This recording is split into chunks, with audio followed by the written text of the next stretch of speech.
Shalom, shalom, shalom, bienvenue à l'émission chez le libraire, c'est pas chez les, chez le libraire. On va parler de beaucoup de choses, on va parler de littérature chrétienne, on va parler de révélations prophétiques, comme on dit, voilà, avec l'auteur, l'apôtre Emeka David, qui est un homme de terrain avec un mandat apostolique pour libérer les peuples de la captivité et des liens des méchants. Il organise des écoles mobiles de délivrance, des formations en discipulat, en leadership sur le combat spirituel et la mission. Son œuvre missionnaire concerne spécialement les projets de libération des villes. Ceci l'a amené dans plusieurs nations où Dieu l'a utilisé pour libérer, guérir et bénir plusieurs communautés et familles. Il est le fondateur de la mission apostolique L'heure est venue, The Hour Has Come Apostolic Mission. Il est professeur à l'Institut africain des pasteurs, à l'Institut africain, voilà, des pasteurs et des ministres, qui est un bras des intercesseurs pour l'Afrique. Il est marié à Anouli Miracle et Dieu les a bénis avec 3 enfants, Dunamis, Favor et puis Exploit. Apôtre Emeka David, bonjour. Bonjour ma sœur Prisca. Bonne arrivée. Merci. On veut juste dire aux auditeurs qui pourront certainement appeler s'ils ne comprennent pas un point. Aujourd'hui, on va essayer de décortiquer la puissance et notable de la destinée, le chapitre 7 notamment, où il est écrit que, comme titre, la destinée ne peut être maudite. Et je vais lire quelques morceaux choisis. La destinée et la vie sont 2 choses différentes, mais ne peuvent fonctionner différemment. La vie sans la destinée n'a pas de sens. Il n'y a pas de destinée sans vie. Quand un homme est séparé de sa destinée, il devient une proie entre les mains de ses ennemis. Sa vie devient vulnérable aux attaques. La destinée d'un homme est un colis venant de Dieu. Lorsqu'il s'y connecte, il devient une étoile. La destinée, c'est ce que Dieu dit que tu seras dans la vie. Dieu n'est pas un menteur, il veille sur ta destinée afin qu'elle s'accomplisse. Un Nombre 23, 19, la Bible déclare que Dieu n'est point un homme pour mentir, ni fils d'un homme pour se repentir. Ce qu'il a dit, ne le fera-t-il pas? Ce qu'il a déclaré, ne l'exécutera-t-il pas? Tu peux maudire un homme, mais pas sa destinée. L'homme est issu de la poussière. La destinée vient du ciel. Ah, ça c'est bien. Celui qui vient du ciel est au-dessus de tout. Ta destinée est au-dessus de tout pouvoir, de tout homme et de toute parole pour venant de la terre. Apôtre Emeka, oui. C'est ce que tu as écrit, hein? Oui, c'est ce que j'ai écrit. C'est vraiment une révélation particulière parce que quelqu'un m'a posé une question une fois, est-ce que la destinée peut changer? Je lui ai dit non, que la destinée ne peut pas être changée, mais la destinée peut être échangée. Peut être échangé. Un échange. Voilà, un échange. Mais pas changer. Voilà. Pourquoi, comme j'avais dit au début, dernière fois, que la destinée, c'est un package qui vient de Dieu. C'est le plan de Dieu pour ta vie. C'est la raison pourquoi Dieu t'a créé. C'est ce que Dieu t'a amené ici pour accomplir. C'est-à-dire tout ce que Dieu veut faire pour toi, tout ce que Dieu veut faire à travers de toi, se trouve dans ta destinée. C'est-à-dire, en dehors de ta destinée, Dieu ne peut rien faire pour toi. Pour cela, l'histoire de destinée, Dieu est engagé. Okay? Le plan de Dieu se trouve de là. Okay? Le plan de Dieu pour l'humanité, le plan de Dieu pour toute la création, ce que Dieu veut se trouve dans ta destinée. C'est pour cela que c'est très précieux devant Dieu. Et Dieu veille sur ça. Et c'est là que je dis que j'avais dit, selon ce que tu as lu tout de suite, que la destinée et la vie sont 2 choses différentes. Oui. Okay? On peut vivre en dehors de la destinée. Okay? Mais Dieu veut qu'on rentre en contact avec nos destinées. Et comme je dis, c'est là que tout devient l'étoile. Alors, maintenant, la destinée ne peut pas être maudite. D'accord. Tout à l'heure, on y reviendra. Mais quand, homme de Dieu, quand tu dis on peut vivre sans la destinée, ça c'est parce que les sorciers, les méchants de la famille ont tout fait pour détourner. Non, pas forcément le forcer. Qu'est-ce qui se passe et puis on dit on peut vivre? On peut plusieurs vies hors de leur destinée. C'est-à-dire, tu n'es pas encore découvert ta destinée. Tu ne sais pas, tu sais pas encore pourquoi Dieu t'a créé.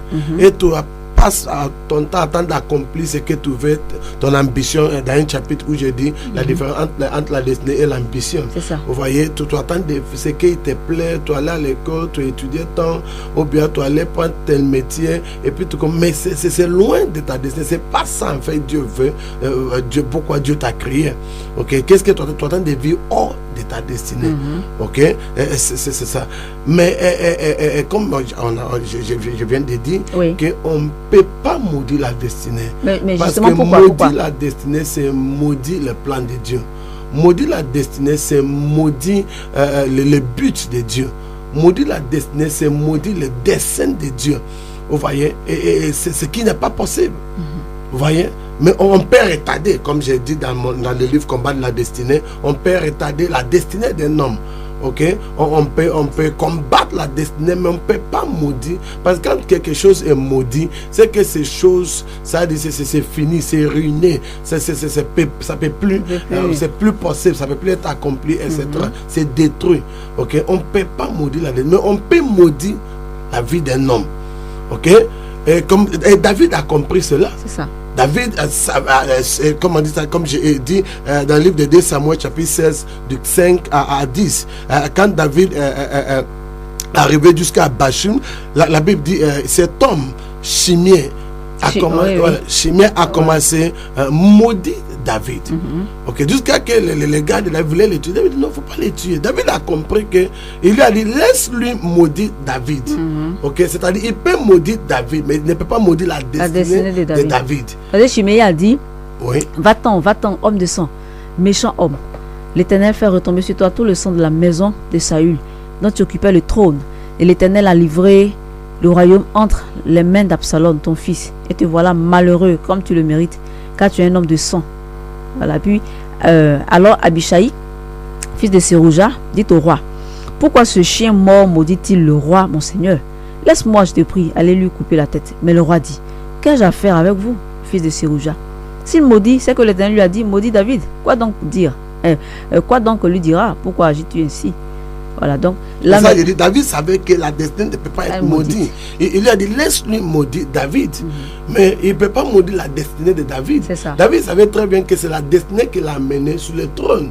Ok, même s'il maudit David, mais la destinée peut ramener David toujours sur le trône.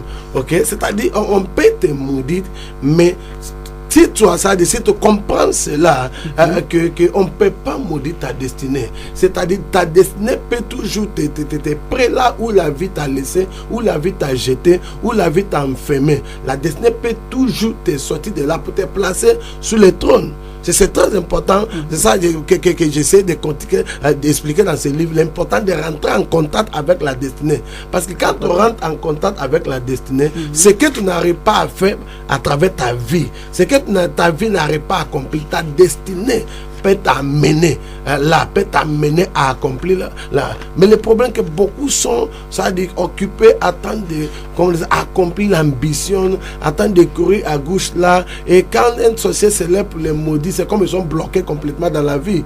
Ok. Mais quand un homme découvre sa destinée, et qu'est-ce que ça veut dire? Son étoile est déclenchée. Écoute-moi, Joseph qui était jeté dans le puits, la Bible dit que le même qui l'a jeté a demandé qu'est-ce que ça nous sert pour tuer nos frères. C'est la destinée de Joseph qui a déclenché cela. Vous voyez, ils ont jeté Joseph, mais ce n'était pas sa destinée qui était jetée. Okay? Ils ont mis Joseph dans la prison, mais sa destinée n'était pas mise dans la prison. Et quand le temps est arrivé, c'est sa destinée qui est venue les chercher pour aller les placer sur le trône. Alors, on va rappeler aux uns aux autres, pour la gouverne des auditeurs, on appelle destinée. Ça, c'est la page 8, chapitre 1, qu'est-ce que la destinée? On appelle destinée l'ensemble des événements qui vont nécessairement se produire dans la vie d'une personne. C'est ce qui agrémente la venue d'une personne. Les éléments suivants sont quelques définitions bibliques concernant la destinée. La destinée est le dessein divin de Dieu pour votre vie. L'agenda que Dieu avait à l'esprit avant de vous créer. Le dessein prédéfini de Dieu pour votre vie. Ce qui est écrit dans le volume du livre vous concernant. La raison pour laquelle vous avez été créé. Votre voyage prophétique dans la vie, votre fortune pour la vie, ce à quoi vous êtes prédestiné dans la vie, l'ardent soupir de la création à votre égard, etc. etc. C'est ça la destinée. C'est ça la destinée. Rappeler un peu aux uns aux autres. Je vais juste ajouter une minute que pour dire à nos auditeurs que écoute-moi, tu peux réussir dans la vie. Vous voyez, même si quelqu'un dit on t'a maudit, ta famille est maudite. Oui. Écoute-moi, il y a deux. Il y a la vie et il y a la destinée. Si j'ai échoué, ça dit la vie, le côté de la vie ne me permet pas à réussir. Il y a le côté de la destinée qui va me permettre à réussir. Tout ce que tu cherches, c'est pour rentrer en contact avec la destinée. Comment le faire se trouve dans ce livre, La puissance indomptable de la destinée. Comment découvrir la destinée et rentrer en contact avec cela. C'est-à-dire, si la vie, tu n'as pas pu réussir par la vie, tu peux réussir par la destinée. C'est cela. Chapitre 7 de Puissance de la maison de mon père, libère-moi. Ça, c'est le second livre qu'on va décrypter. Le chapitre 7, à la page 52, les prisons de la maison du père. Parce que le livre est intitulé comme suit, Puissance de la maison de mon père, libère-moi. C'est un guide pratique pour la délivrance personnelle et familiale. Alors, les prisons de la maison du père. La maison du père de chaque homme a une prison, un cimetière. C'est dans ce lieu que les destinées, les mariages, les vertus, les talents, les richesses, les biens, etc. sont enfermés ou enterrés. Ces prisons et cimetières sont gardés par les hommes forts. Ce que certaines personnes sont occupées à rechercher en ville, dans d'autres pays ou ailleurs, sont parfois enfermés ou enterrés dans la maison de leur père. Il y a des prisons et cimetières de la maison du père de plusieurs personnes qui sont lourdement chargées des biens, richesses de leurs victimes, alors que les propriétaires, eux, sont occupés en ville ou dans d'autres pays à travailler sans rien en tirer. La puissance de ton père peut te permettre d'aller à l'église, à l'école aussi longtemps que tu laisses ta possession derrière toi. On va lire rapidement un témoignage, parce que c'est très important. Vous avez fait un séjour au Bénin. Oui. Voilà, page 53, on va lire ça.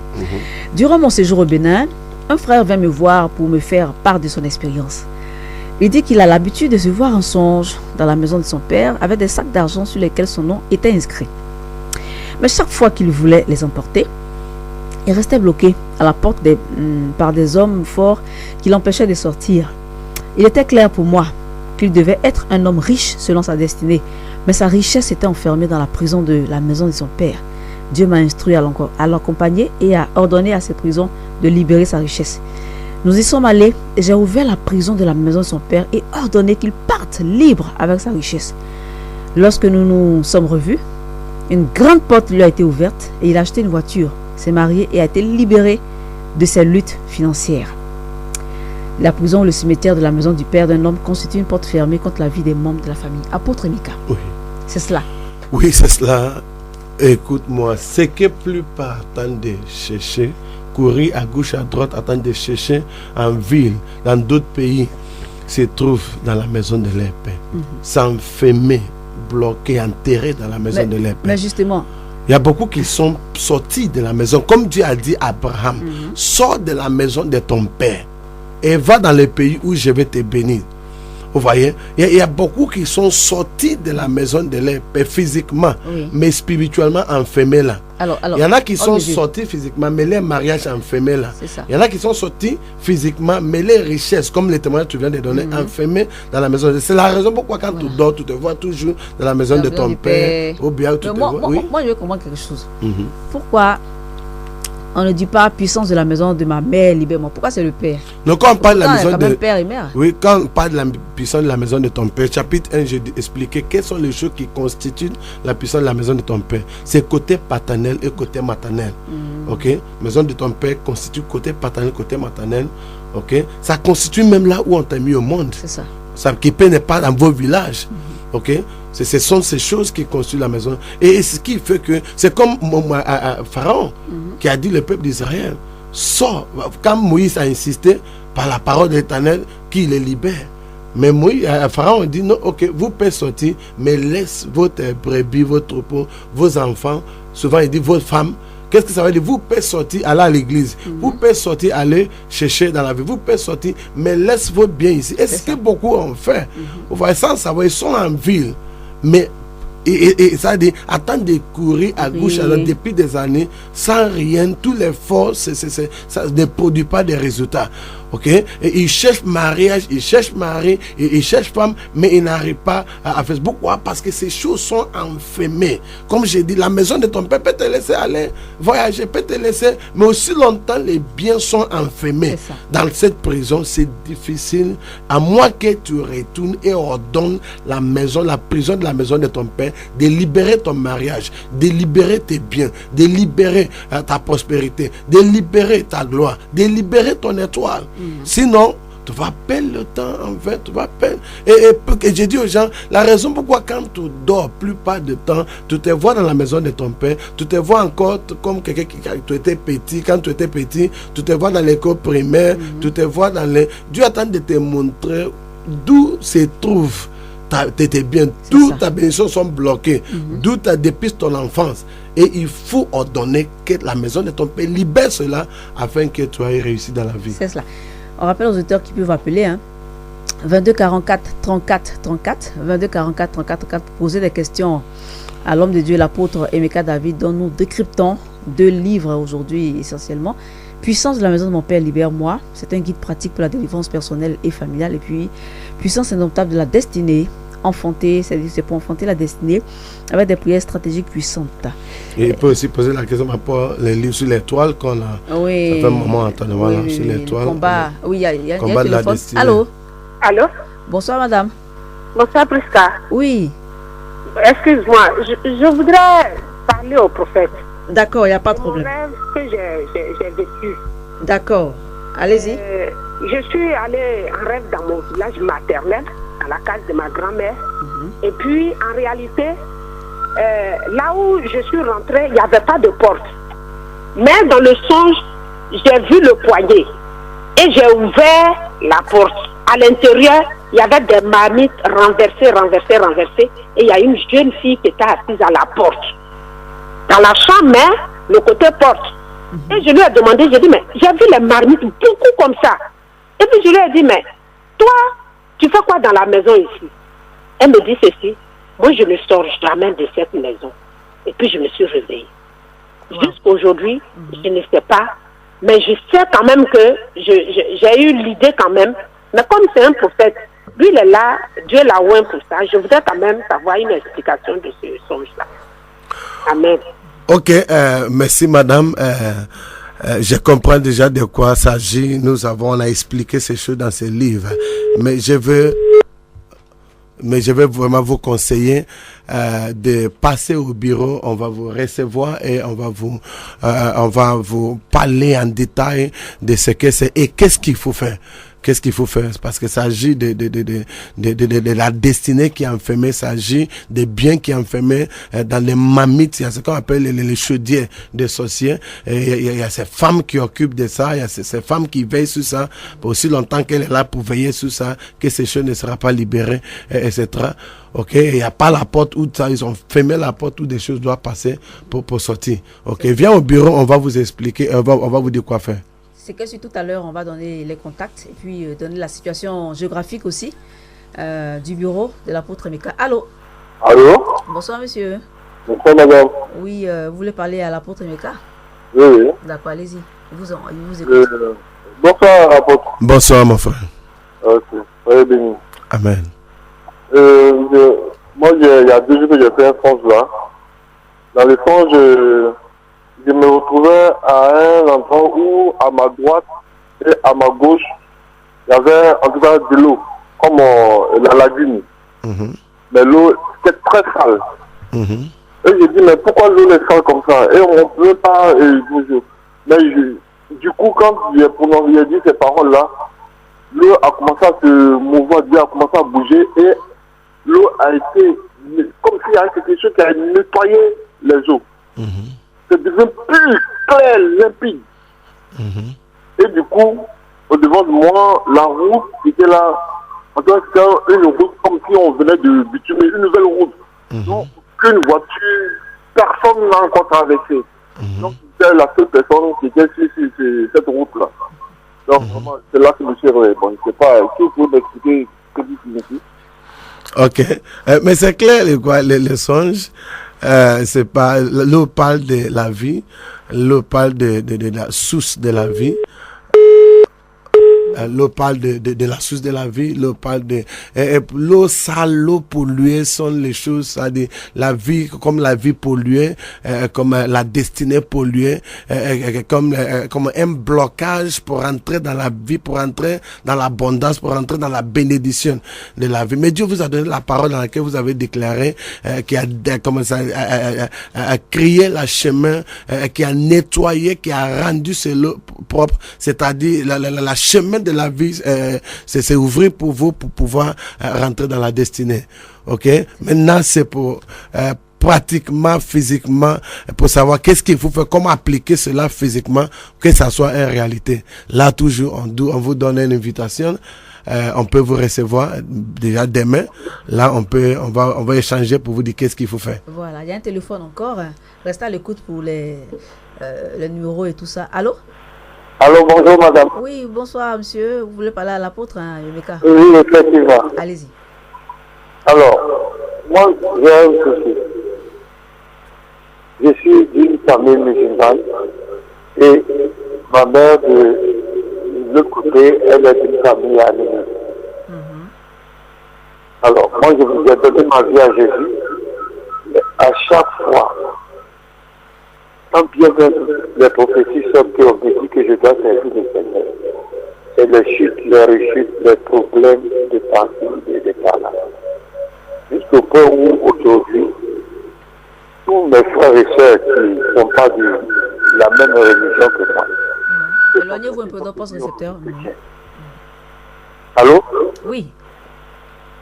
Allez-y, on vous... Alors, donc, il y a d'autres qui sont rentrés dans des sectes comme la Rose-Croix, la franc-maçonnerie, et dressés contre moi.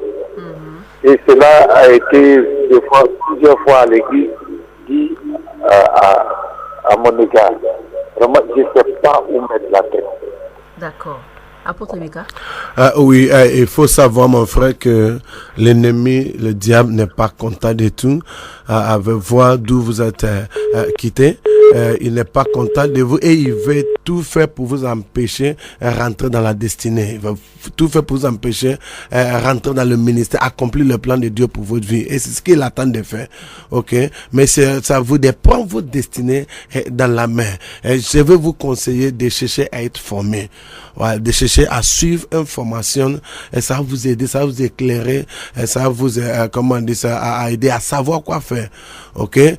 Nous avons un institut de formation dans les domaines de tout ce qu'on entend d'enseigner, combat spirituel, délivrance, mission, leadership, etc. Je peux vous conseiller, vous pouvez venir inscrire dans cet institut. Alors, on a une prochaine promotion qui commence le mois de août. Ça va vous aider beaucoup et puis confiez-vous à un homme de Dieu qui est aussi dans ce domaine, qui peut vous guider, qui peut vous aider. Ok, sinon c'est le combat de la destinée. L'ennemi vraiment combat fort pour vous empêcher. Restez à l'écoute, on va vous donner la situation géographique, aussi le numéro auquel vous pourrez joindre éventuellement l'apôtre Yomeka tout à l'heure, après, je veux dire à l'issue de cette émission. 22 44 34 34. La destinée, c'est vraiment très important. Très important. La vie et la destinée sont deux choses différentes, on a dit. Alors, c'est vraiment important pour chacun de nous de croiser notre destinée afin qu'on soit heureux. Parce qu'il y a tout dans la destinée, le plan du Seigneur pour nous, notre épanouissement, notre bonheur. Il y a un téléphone encore. Allô? Allô?